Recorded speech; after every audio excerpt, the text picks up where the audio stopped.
Täna saates buldooser. Kas tema saab üldse olla Jumala riigis kuidagi tööriistaks? Sellest me kuuleme lähemalt, sellepärast, et on meie keskel mees, kes räägib sõltuvustest, vabanemisest ja selleks, mida tähendab üldse meie ühiskonnas täna olla meest ja seista õigete väärtuste eest.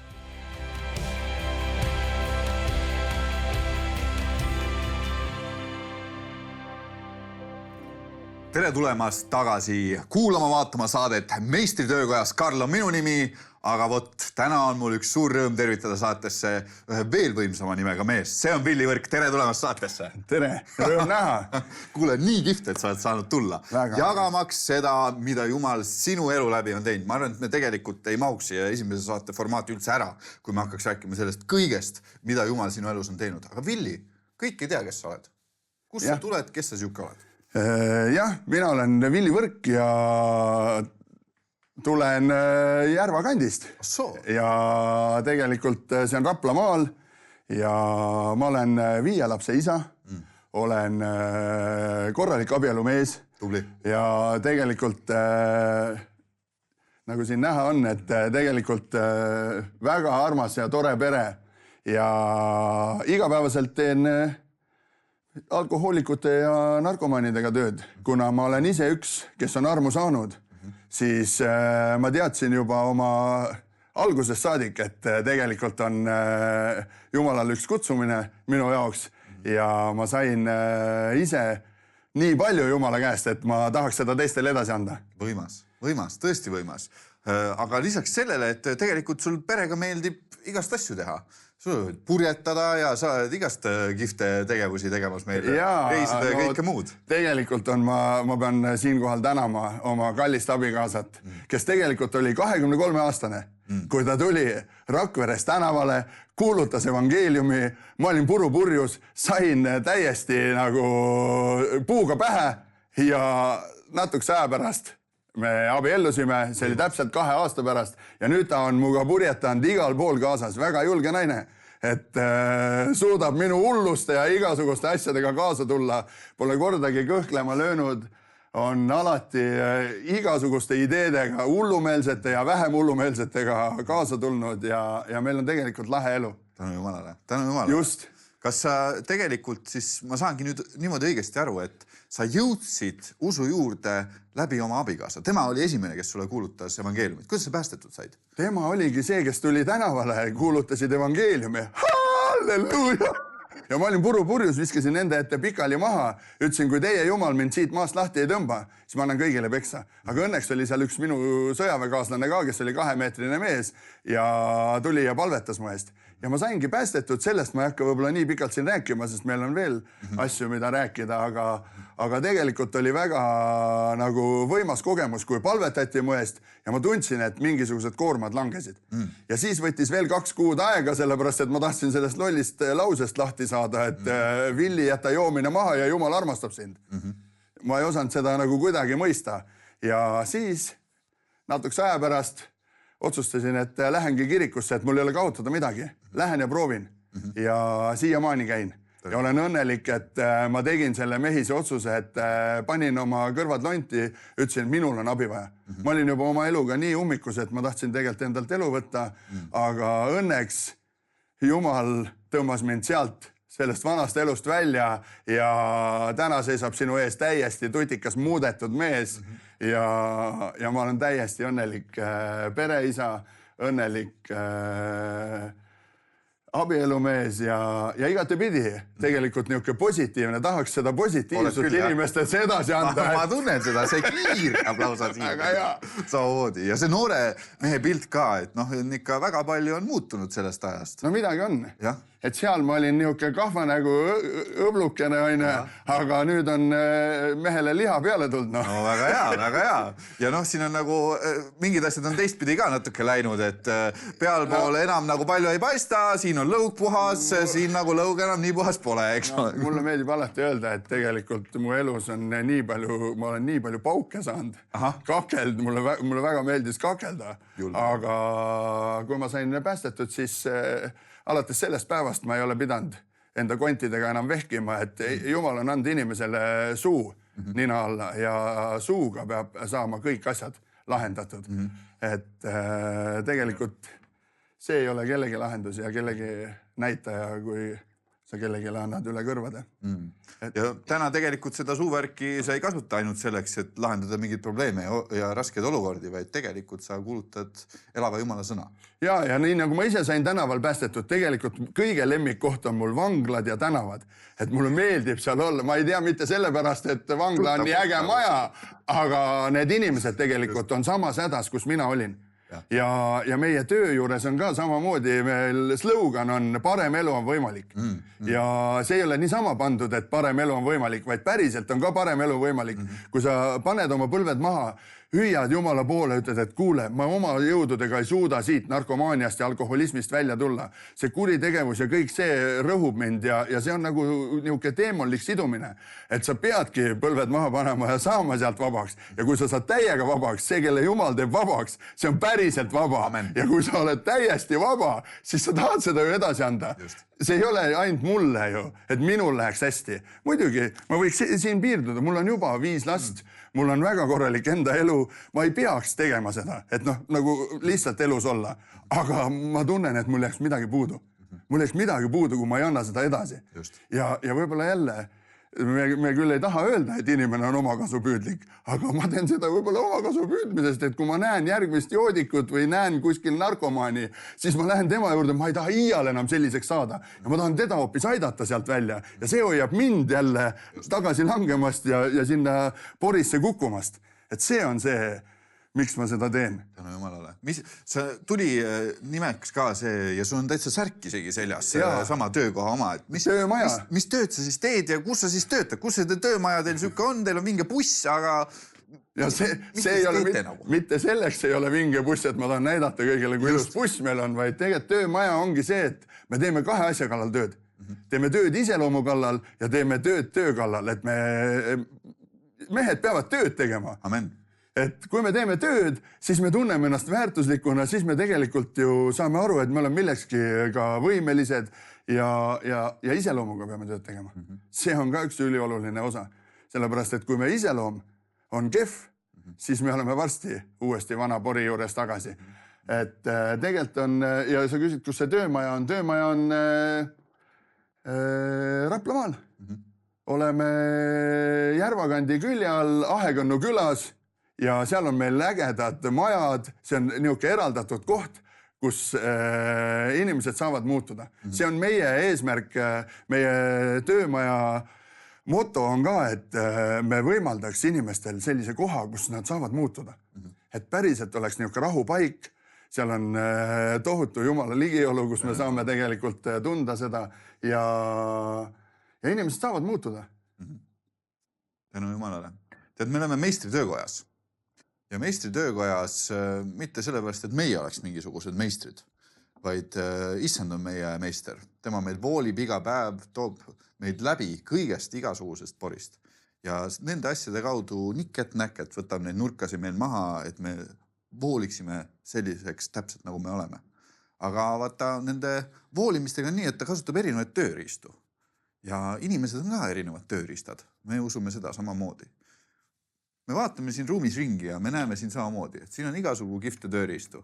Ja nüüd on see küsimus sulle, Villi, et kui sina, kallis sõber, peaksid ütlema, mis tööriist sina Jumala riigis täna oled, siis mida sa ütleksid? Kas see on siin ruumis või on see hoopis midagi muud? Ei, no, kui ma siin vaatan ringi, siis tunduvad mulle need niisugused väiksed käsitööriistad ja siin üks on nagu, mis võiks nagu olla. Kuvalda paistab olevat nagu. Aga tegelikult ma ise tunnen, et ma olen Jumala käes buldooser, kes tegelikult tahaks platsi kõigepealt puhtaks lüüa ja siis Jumal saaks hakata sinna uuesti ehitama, uuesti vundamenti laduma, et tema ise oleks seal nurgakivi, et asjad läheksid õigele alusele kohe. Sama nagu tegelikult ma ise ju, ma pidin kõigepealt selle vana elu jätma. See, et mul täna on võimalus sellisest abielust ja oma kallist naisest rääkida, pidin mina jätma selle vana kõiksuguse porduelu ja selle jama, mis kurat oli ära perverteerinud, see pilt üldse naistest ja pornograafia ja kõik see jama, eks, see pidi minema, et saaks tulla see ilusam. See oli täpselt samamoodi, löödi plats puhtaks, öeldi, et Villi, mida sa tahad oma elult saada? kas sa tahad olla iga päev erineva liblikaga või sa tahad ühega elada elu lõpuni? Ei, ma tahaks ühega elu lõpuni elada. Ja Jumal ütles, siis sa pead hakkama muutuma. Siis sa pead hakkama otsustama. Ja mul oli täpselt samamoodi. Kui tüdrukud tulid ukse taha, siis ma saatsin neid minema. Sa oled nüüd seal usuelus täitsa lolliks läinud. Enam ei tohi musi ka teha, enam ei tohi midagi. Ei, mul ei ole vaja. Ma tahan ühe inimese enda ellu leida, et praegu ma pean tegema tööd. Ja tänu sellele, et ma tegin selliseid radikaalseid otsuseid, ongi see abielu kestnud. Amen. Ja minu jaoks on abielu ja Jumal on väga püha. Et mu vanaisa alati ütles, et ta ei saa nendest noortest inimestest aru. Mu vanaisa elas vanaemaga 65 aastat koos. Elasid üle sõja, matsid oma poja ära. Tegelikult väga kõvad inimesed. 3 kohaga käisid siin Tallinnas tööl. Elasid just siit mitte väga kaugel Nisu tänaval. Ja tegelikult 65 aastat koos. Kõikidest puudustest ja raskustest ehitasid üles oma suvila, kasvatasid üles 2 last tegelikult. Ja ta ütles väga kuldsed sõnad. Ütles, ma ei saa tänapäeva noortest aru, kes abielluvad ja kohe lahutavad. Ei taha seda hinda maksta. Ja tegelikult, kui ma praegu mõtlen, siis me siin meistrite kojas võiks ka puudutada seda, et inimesed ei tahagi. Me tänapäeva nutiseadme on nii kergeks ja mugavaks selle elu teinud, et me ei tahagi hinda maksta. Me tahakski kõik lahendused kohe saada. Ma tahaks ka tegelikult saada jõusaalis, nii et ma vaatan Arnoldi pilte või kellegi teise suure mehe pilte, eks? Ja kohe oleks. No ei ole, kui ma tahan sellest pekist lahti saada, ma pean ise minema pumpama. Ja sama on tegelikult päris eluga ka. Et me tahaks kõiki lahendusi. Alla 3 tonni ei lähe tööle ja seda ei taha teha ja seda ei taha teha. Ja kui naine või mees on vale, siis kohe lahutame. Aga midagi peaks olema ju püha. Kui me oleme midagi ehitanud õigetele alustele, siis tegelikult see kannab. Kui me ehitame lihtsalt liivale, siis tegelikult ei kanna. Iga kaardimaja kukub kokku, kui tuul tuleb. Siin paar päeva tagasi oli ka tohutu tuul, eks, ja kui kõik majad oleks ehitatud lihtsalt mingist kaardimajad, siis kõik oleks koos. Õnneks on ikka kivimajad ja tugevad majad ka, mis seisavad. Just, väga õige. Aga kallis sõber, ole hea, tunne mugavalt. Sellepärast, et siin saates on meil ikka komme kuulda seda, et mida siis mehed meil Eestimaal arvavad. Ja mitte ainult lihtsalt elust ja muidu olemisest ja kõigest, mis uudistest meil läbi jookseb, vaid vastupidi. Mida Jumala mehed arvavad Jumala asjast? Ja sellepärast ma küsin, et kes, Villi, on üks mehine mees? Kas see on see vend, kes annab kolki, oli siin selle peal ja nagu sa ise rääkisid ka, et tead, naisi on siin jalaga segada ja tegelikult vaatame, kes kelle laua alla joob või nii. Või kes see mehine mees siis tegelikult on?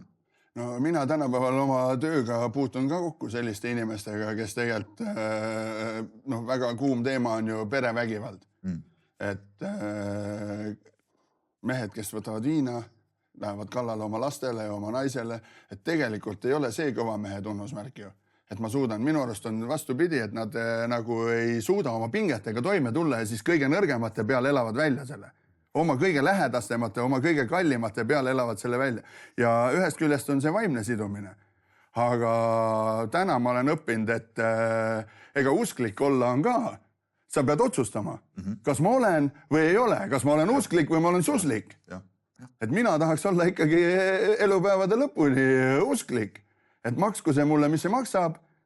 Ma olen võtnud enda aluseks piibli ja tegelikult kui elus tuleb selline keeristorm või mingisugune niuke väga palju infot või Google'is näiteks ma vahest vaatan, no tohutu ühe asja kohta sa võid saada nii palju vasteid, et paha hakkab. Jah, see läheb kõik segamini. Siis mul on üks asi, kuhu mina lähen. Ma lähen piiblisse ja las mind nimetatakse vanakooli meheks või ma ei tea, mis tahes, aga seal on nagu minu jaoks põhitõed kirjas. Kui Jumal algselt, autoga me lähme ju tehnilise passi juurde, kui meil on autoga midagi juhtub, siis tegelikult miks mitte Jumala sõna juurde minna. Ja minu arust see ei võta mehisust karvavõrdki vähemaks. See teeb pigem just mehed armastage oma naisi. Mitte seda, et ma nagu armastasin palju naisi. Nüüd Jumal on mulle andnud ühe naise elu lõpuni ja mul on oma tütred, keda armastada. Ja tulevikus võib-olla ma saan olla parem vanaisa, saan olla see, mis mul endal võib-olla nõukaajal puudu jäi, saan kuidagi investeerida või kompenseerida lastele ja tänu Jumalale, et tegelikult see läheb ajas paremaks. Nii et mehine mees tegelikult on ennast ohverdav mees. Jah. ja see, mis on nagu elus mind edasi kandnud, on alandlikkus ja tänulikkus. Et need on kaks põhiasja. Ma ei unusta mitte kunagi ära seda, kust Jumal mind välja tõmbas. Et ma ei lähe uhkeks ja ülbeks ja õhku täis, et noh, luki me, täna ma olen ikkagi nihuke äsju. Vaata, mis buss ja vaata, mis elu ja vaata, kui tore pere ja ei, see on tänu Jumalale. Kui mul ei oleks teda, ma oleks kõigest sellest ilma. Või paljud ütlevad, et oi, aga et mis sul vedas, et sul on selline naine, et mina pean ikka edasi jooma. Oleks mul ka selline naine, siis äkki ma saaks ka joomisest lahti. Ei, aga ma pidin ennem, et saada selline naine, pidin üldse tegema enda iseloomu kallal tööd. Ja see on see, mida tegelikult igal mehel on vaja. Treenida oma iseloomu. Panna põlved maha ja panna põlved maha, olla otsustuskindel, olla alandlik ja tänulik. Ma arvan küll jah, et sellist tänulikku meelt tegelikult meie ühiskonnas jookseb päris vähe läbi. Et väga palju on neid, kes tahan järgmist seda ja mul on järgmist seda vaja ja hästi eesmärgist nagu kuidagi juhildub on see kõik, mis meil ümber on. Et pead panema selle ja nüüd see ja kohe pead jõudma selleni ja siis on sul see vaja teha ja siis on see. Aga miks mitte vaadata selle peale, mis mul juba on? Et kuidas me saame sükseid asju üldse nagu oma ümber vaadata etteruttavalt, kui me tegelikult ei oska isegi tänulikud olla sellest, mis meile täna on antud. Just, et tegelikult ongi meil ju, ma sõitsin siia ja mõtlesin, et ma olen väga tänulik Jumalale selle eest, mis mul täna on. Amen. Mida kõike mul ei oleks, ma võiks olla väga pahane, väga tigedaks saada hästi ruttu, mida kõike mul ei ole ja mida oleks kohe ja kähku vaja. Aga Jumal on mind õpetanud, et ole tänulik, ole alandlik ja kõik, iga asi tuleb omal ajal. Ja ta tuleb õigel ajal. Ta tuleb õigel ajal sinu ellu. Naine tuli mul õigel ajal, täpselt 2 aastat. Ma palusin Jumalalt, et anna mulle, tee mu elu korda 2 aastaga. Ma ei taha, et mul kuskil 60-aastase mehena hakkab mu elus vedama. Jumal näita mulle, mis mina pean tegema. Ja ma palvetasin ja täpselt 2 aasta pärast me abiellusime ja siis hakkasime oma pesa punuma ja tegelikult see tänulikkus on üks võtmesõna. Ja see teeb sind rõõmsaks ja positiivseks ka, sest sa hakkad nägema, kui palju sul on. Ma mäletan, kui me Maarjaga alustasime, me röökisime kappidesse. Tegelikult mõni inimene võib mõelda, et mis asi see on. Meil olid, ühes kapis olid nõud, teises kapis olid kuivained. Ja ega eriti midagi noorel abielupaaril süüa ei olnud. Ja raha ka ei olnud sellel ajal. See oli niuke Eesti aja algus, et raha ka ei olnud. Ja siis kisasime. Olime nagu usku täis, kisasime kappidesse. Jeesuse nimel saage täis, hakkasime oma usuelus vaikselt materdama. Ja see oli nii äge. See tegelikult on siiamaani kandnud. Me oleme oma usus kasvanud, loomulikult meil on kapid ääreni täis. Täna me jagame laiali toitu banaanikastidega. Tänu sellele, et Jumal on avanud uksed, meil on head partnerid, kellega koostööd teha ja saame aidata hädas olevaid inimesi. Et tegelikult ikkagi need Jumala suured imed on need, mis käivad nagu võib-olla aastas tuleb seal 3, 4, 5, 10, võib-olla mõnel on rohkem imesi, aga see, mis elus kannab, ja see, mis mind nagu elus hoiab ja niimoodi tee peal hoiab ja tasakaalus, see on see, et ma olen igapäevaselt tänulik. Ma loen mitte ajalehti nii palju kui oma Uut Testamenti või Jumala sõna, et seal on minu uudised, seal on minu see värske leib. See on see, mis tegelikult annab mulle selle elu ja vahest tuleb seal ka sügisesi ilmasi, et nii palju ei taha lugeda, siis saad lihtsalt panna kas mõne hea kristliku muusika peale ja hoida ennast selles õiges atmosfääris, et mitte sealt kalduda kõrvale, sest tänapäeval on väga kerge kalduda kõrvale. Kõik mees enam ei tea, kuidas mees olla, naine ei tea, kuidas naine olla, eks? Aga lähme algtõdede juurde, seal on kõik kirjas ju. Seal on kõik kirjas, seal ei ole vaja ise hakata leiutama jalgratast. Aga me tahame ikka jalgratast, me oleme täitsa niuksed tohutud kosmonaudid, kes teevad ise kõike teada ja siis läheb kraavi. Aga mina tahan sealt algtõdedest hoida kinni ja minu pärast mõelgu, et ma olen vanakooli mees või old school, Jumal tänatud, see old school kannab. Mu vanaisa kandis 96. eluaastani mees, kes käis sõjast läbi, viskas alati nalja, ütles mulle 3 kuldset reeglit. Poiss, kui sa tahad elus kuskile kaugele jõuda, sul peab naisega vedama. See on täidetud, see mul on, Maarja. Kui sa tahad omale midagi saavutada, siis sa pead õppima kurt olema, sellepärast neid kaagutajad, kes sind kursilt kõrvale tahavad viia, on nii palju. Ja 3, kui sa huumorisoone ära kaotad, siis võid kohe kaane pealt kinni panna ja siis las viivad jalad ees välja. Sellise inimesega pole enam midagi peale hakata. Kuldsed sõnad minu arust. Väga õige. Ja ta ei öeldi, et sa pead minema veel käima selles koolis või selles koolis. Mees võttis oma 95 aastat kokku niimoodi. Ja väga hästi minu arust. Ja mulle väga meeldib see vanaisa õpetussõnad. Nüüd ma loen küll Taaveti õpetussõnad ka, aga vanaisa õpetussõnad on ka. Elutarkus on ka oluline. On. Ja kogemustest õppida ja näha. Ja see mulle nii meeldib, et sa selle Jumala sõna pointi välja tood, sellepärast, et me näeme seda, et Jumala sõna on elav sõna. Ta on täiesti läbi ajastute. Ta on relevantne täna, homme ja igavesti. Ja see on see, mis Jumala sõnast teeb Jumala sõna. Ja kui me siin saate lõpuossa nüüd tuleme, siis ma tahaks tegelikult küsida, Villi, seda ka, et nii nagu sa oled juba andnud need vanaisa kuldsed sõnad, palju jaganud sellest, et mis su oma elus on nii palju kandnud sind läbi ja tegelikult toonud, eks ole, täiesti mudasest olukorrast siia, kes sa oled täna. Tänandes Jumalat ja ole salandlik Jumala ees. Siis mis on su sõnum täna meie kuulajatele? Meestele, kes meid kuulavad, ka naised, kes meid kuulavad, mitmed, kes on meil olemas. Et tegelikult, mis on see sõnum, Villi, mida sina tahad neile jagada täna? No tegelikult on üks põhialus on armastus. See, mis mul võib-olla lapsepõlves nii palju ei olnud, ma olin pahane, kui mu ema ära suri, ma olin nagu pettunud ja teiste lasteaiakaaslastel olid emad ja mul ei olnud ja kuidagi mingisugune niuke. Aga ma arvan, et armastus on see, et kui me armastame ligemist nii nagu ise ennast, siis Jumala sõna ütleb ka seda, et kui sa armastad ligemist nii nagu ise ennast, siis tegelikult sealt tuleb see kogu pagas. Jumalale. Ma arvan, et tegelikult siin on nii palju asju veel, mida me saaksime tõsta esile ja tuua esile selle läbi, et mida üldse sina oled oma elus kogenud, näinud, teinud, inimesed, kes on sinu ellu panustanud. Ja tegelikult me nendetaga ei saa ka hakkama. Nii nagu naise teema on siit läbi jooksnud, siis tegelikult ka need tulevased põlved, kes meie panustame, aga tegelikult need sõbrad, kes on meie ümber. Nüüd me teame seda, et tänapäeval on väga palju segadust tegelikult nende samade põhitõdedega. Nii nagu sa ütlesid, minge tagasi põhitõdede juurde. Mees ei tea, kuidas mees olla, naine ei tea, kuidas naine olla. Mõnedel läheb täitsa segamini. Äkki ma olengi hoopis tead see teine või 3. või kes teab veel mis. Siis kuidas ma suudan neid armastada? Tead, ega tegelikult ma olen ka mõeld selle peale.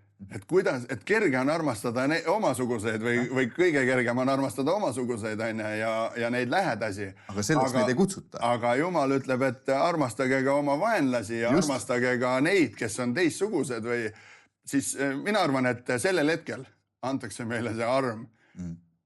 Aga seal on ka palju see, et kui inimene tuleb, samamoodi võib-olla ta on alandlik ja on täiesti silmad maas, nii nagu mina olin ühel päeval oma narkomaaniaga, siis tuleb inimene, ütleb, et kuule, ma olen teinud mingi kohutava vea, et ma olen nagu tundnud ennast vales elemendis, aga ma tahaks midagi muuta, siis ma arvan, et sinna Jumal sekkub üle loomulikult ja tegelikult on kõik võimalik. Ja kui inimestel läheb tõesti väga meelest ära, siis tuleb minna peegli ette, vaadata, kelleks Jumal meid lõi. Et see on imelihtne. Vaadata, kelleks ta meid lõi ja mina ka samamoodi näiteks, ega ma ei tunne ju ennast naisena, kui ma hakkan köögis süüa tegema. Minu mehisus ei kao selle pärast ära või ma ei taha hakata naiste riideid kandma, kui ma päriselt lähen nagu süüa tegema. Et täna on tegelikult põhiline see, mina olen tähele pannud, et inimesed on väga tunnetest juhitud. Aga mina ütlen, et tunded tulevad ja lähevad. Otsused on need, mis meid elus edasi kannavad. Kui sa otsustad ja hoiad oma otsused, võt see on see kõva asi. Tunded, need tulevad. Tundsin täna, et oi, mul on väike aevastus peal. No, tuleb äkki gripp. No. okei, see tunne tuleb ja läheb, eks, ja natukese aja pärast on see köha läinud. See ei ole, et sa jääd eluks ajaks turtsuma. No. Ja samamoodi võib olla mõni tunda ennast võib-olla ühtemoodi või teistmoodi. Mina arvan, et seal on ka paljuski tegelikult see ühiskond ja see kogu see internetimaailm seda asja võimendanud. Ja täna ei saa ma isegi, tahaks ka teinekord vaatata ETV-s mingit normaalset filmi. No ei saa. 2 karvapalli suudlevad omavahel, tere talv. No päriselt nagu, kuhu me lähme? Tahaks normaalselt vaadata mingit filmi, no ei ole. See peab nagu olema ja tegelikult see ongi tehtud võib-olla niimoodi, et see muutuks uueks normaalsuseks. Aga minul tõstab see ikkagi ihukarvad püsti ja nii kaua, kui ta seda teeb, ma usun seda, et päriselt mul ei ole veel midagi kadunud. Aga nii kaua, kui need juba ihukarvad enam püsti ei tõuse ja see on minu uus normaalsus, siis me oleme juba alla neelanud midagi, mis tegelikult ei peaks. Just. Ma ise mõtlesin seda sama praegu, et mis me siis kristlastena peame tegema siin Eestimaal, kui siuksed asjad kergitavad oma pead. Sõna otseses mõttes, et mitte ainult Riigi televisioonist alates meie ühiskonda samamoodi. Ma töötan koolis, ma näen igasugu asju seal. Ja minu küsimus ongi täpselt see, et mida me siis kristlastena nagu peaksime tegema. Et kas see on koht, kus me vaikime, astume tagasi, ütleme, et see on maailma värk, maailm läheb oma teed, saatan ja meelevald see on ja nii ongi. Või äkki me peaksime nagu midagi ette võtma või äkki me peaksime seisma millegi eest. Äkki me peaksime palvetama hakkama, panen põled maha, ütlema, et issand, sina tule ja aita. Sellepärast, et meil jääb sõnadest ja kõigest muust puudu, aga issand, äkki sina toppis vastus? Aga ta ongi vastus tegelikult, sest ega hukkamõistuga me ei võidaks neid. Vaid ikkagi ma tulen selle armastuse juurde tagasi, et me peame kuidagi leidma iga inimese jaoks selle individuaalse hoova, kes kelle sõber on, kes kellega võib-olla koolis käis kuidagi, kus kaudu, mis iganes, et kuule, et me tahame sind aidata või me tahame sinuga nagu, et sa tuleksid sealt välja. Ja ma usun, et ega kõik ei taha seal olla. Nii nagu ei taha olla kõik narkomaanid, ma tean ju, et ei taha. Mõnus on. Ei, no see on hetkeline tunne. Just see on see tunne jälle. Tunne on hea. Ja. Aga see lõpptulemus ei ole see, mida sa ootad. Just. Vaid tegelikult igaüks tahaks midagi teist. Nii et me ei peaks lähtuma oma tunnetest. Me peame lähtuma otsusest, mida me saame teha. Sellepärast, et nii nagu me näeme, ka usk ilma tegudeta on surnud. Siin saate lõpus ma tahangi öelda seda, et meie oleme see valgus. Me oleme pandud nendesse erinevatesse kohtadesse, nii nagu on põllumaad meil erinevad, mida me siis künname piltlikult, eks ole, mõni võib-olla ka reaalselt. Siis tõesti, siin saate lõpus me tahame anda oma saatekülalisele võimaluse, et palvetada. Ja Villi, kas oleks nii hea ja juhiks meid selles palves vaimu läbi, andmaks seda, mis ta sulle südame allab, õnnistamaks neid, kes on meid kuulmas vaatamas? Jaa. Kallis Jeesus, ma tänan sind tänase päeva eest ja ma tänan sind selle imelise saate eest. Isa, ma palun, et sa tõesti jõuad igaühe südamesse, kes meid vaatavad ja Jumal, ma palun, et sa tõesti võiks tuua armastuse sinna, kus armastust ei ole. Isand, seal, kus on vägivald, see vägivald võiks puruneda ja see needus võiks minna nende perede pealt, kes kogevad vägivalda Jeesuse nimel. Ja isa, ma tänan sind, et sina saad tuua ime ja lahenduse igasse olukorda. Jumal, ma tänan sind iga vaataja eest ja ma palun, et sa õnnistad kõiki inimesi oma rikkust mööda. Amen. Amen. Aitäh sulle, Villi, et sa oled tulnud, jaganud, et sa oled nii võimas mees ja et sa ka selle 3. punktiga huumor lööd täielikult läbi ja ma tänan sind tõesti, et sa oled kohal. Aitäh. Aitäh ka teile, kallid sõbrad, kallid kuulajad, vaatajad, et te olete olnud meiega. Ja meie soovime teile ikka jaksu ja jõudu edasiseks. Aitäh! Hea vaataja, lõppenud saade on sündinud TV7 ja Nõmme meeste hommiku koostöös. Kui tunned, et kuuldud lugu sind kõnetas ning sooviksid leida kontakte teiste meestega, siis rohkem infot leiad veebilehelt meestehommik.ee. Saated sünnivad vaid annetajate toel. Selleks, et need lood jõuaksid veelgi rohkemate inimesteni üle Eestimaa, saad anda oma panuse ekraanil kuvatud võimalusi kasutades. Oleme südamest tänulikud iga toetaja eest.